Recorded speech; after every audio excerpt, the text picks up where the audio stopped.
So today we're actually going to just look at a series of videos about this federal worker issue that's going on. So essentially you have a lot of federal workers where they're told to either you could take like a severance kind of package and you're done, or you could relocate because y'all not doing remote work anymore. Before we even get into that, I feel like this, as long as you get your job done, it doesn't matter where you get it done, just as long as you get it done, who cares? Okay, so let's go ahead and take a look at what some people have to say. Really looking forward to sitting down with you and finding out more about what you do here. Anytime. Yeah. What do you do here? Excuse me. What is wrong with this woman? She's asking about stuff that's nobody's business. What do I do? Really, what do I do here? I should have written it down. Qua something. Quabity Ashwins. No, but I'm getting close. Last night at about 10 p.m., Donald Trump sent an email to all 2 million federal government workers, letting us know that we have until February 6th to decide if we would like to resign. And if we choose to resign under this program, we will be able to receive pay, benefits, and not having to comply with the return to office orders through September 30th. So about 8 months of pay will be able to be received.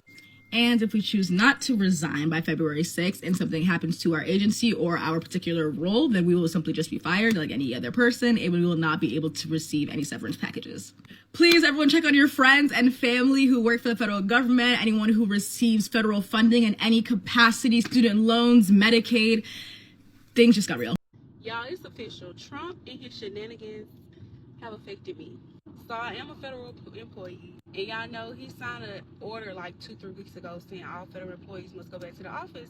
Now, at first we was kind of like trying to see would it affect us because I'm contracted, but basically I only go to the office 2 days a week. Well, now I have to go 5 days, and that just affects my life a lot.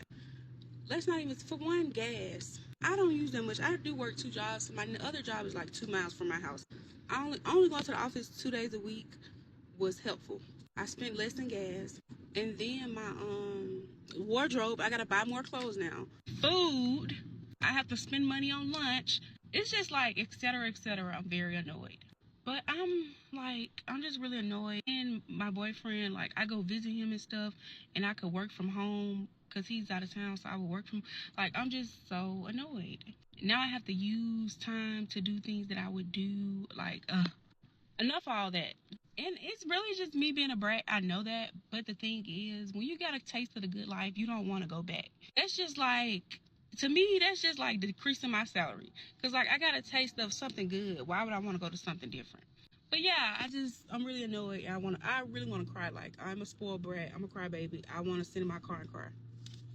One point I do want to mention in regards to that, she was saying it's like a reduction in your salary. It kind of actually is though, because even though they may not directly be taking it out, you are spending more money on gas. Let's keep it real. Now you have less time, so you're going to want to eat out more. Okay, so now you have that. You have car maintenance as well. You have any kind of like sun passes, eye passes, text tags, any of those kind of things as well. And hopefully you don't pop a tire or anything like that. So you have other expenses and you have time that's also being taken away from you, which is something you can't buy. You can't go to a store and say, hey, give me some more time. Well, TYME. Okay, so that's the thing about it, so it's like you really actually are losing out on money. So I am one of the many federal employees with a major decision to make by Thursday.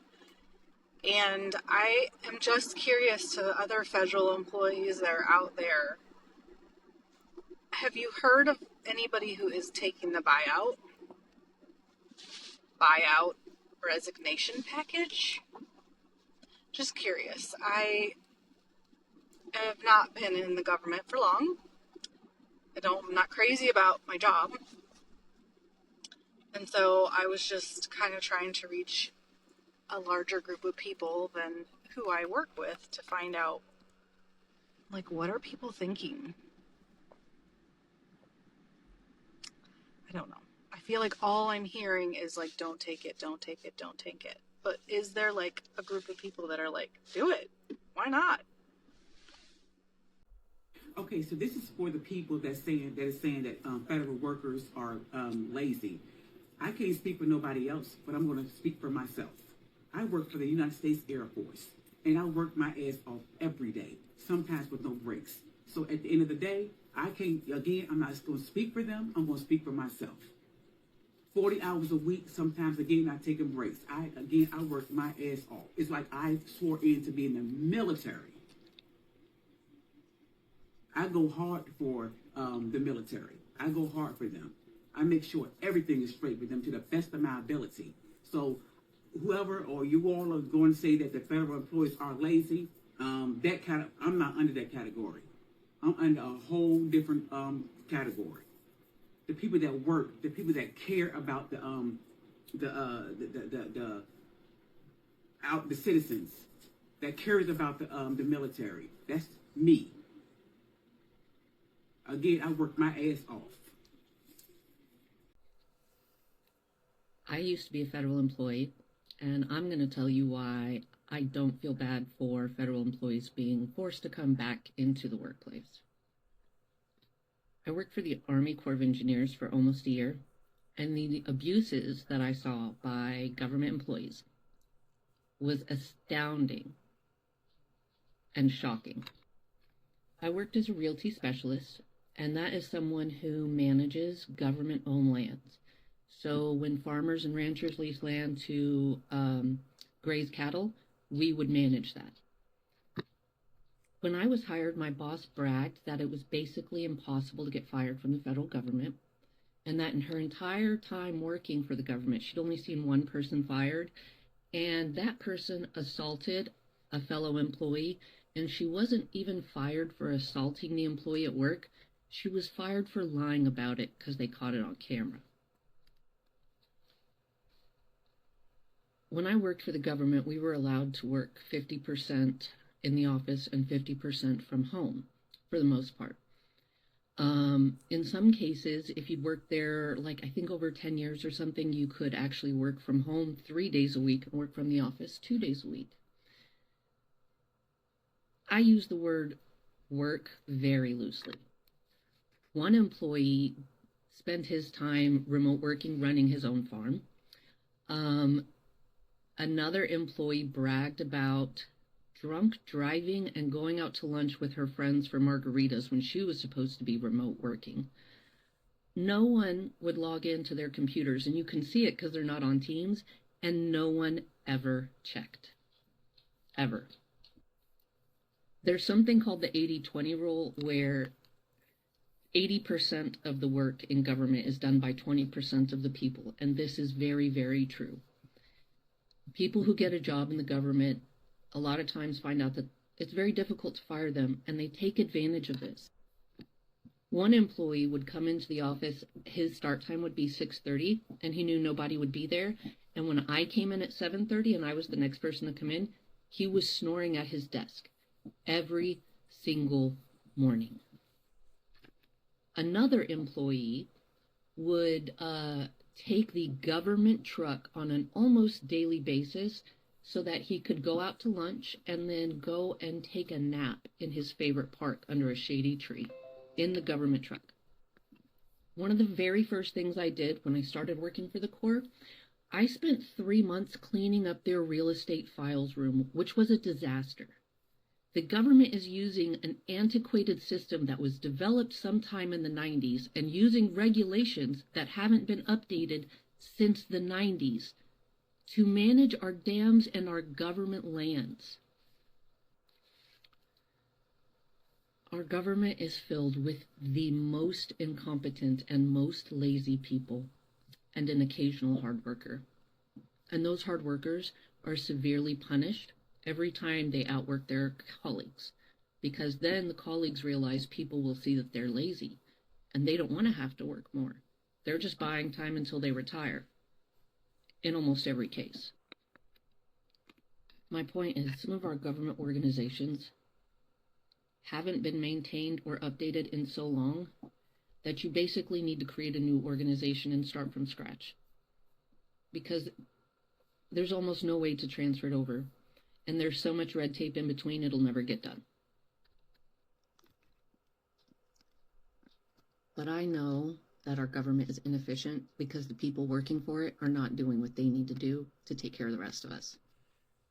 So no, I don't think government employees should get the benefit of working from home. If our government is not working for us, we shouldn't have to take years to do anything in a technological age. They choose to take that long. That's a choice. So they can choose to do things faster and more efficiently, and then they can choose to get remote work back. I don't feel bad for them at all. Wow. Okay, so she obviously was against it. Like I've said many times, I just feel like if you could do the work from home, do it from home. Now, this is saying that you're working, okay, but you just not doing ish. And you're like, okay, well, I'm gonna be here another couple years. They ain't getting rid of me. Okay, I've seen people in person not doing thing.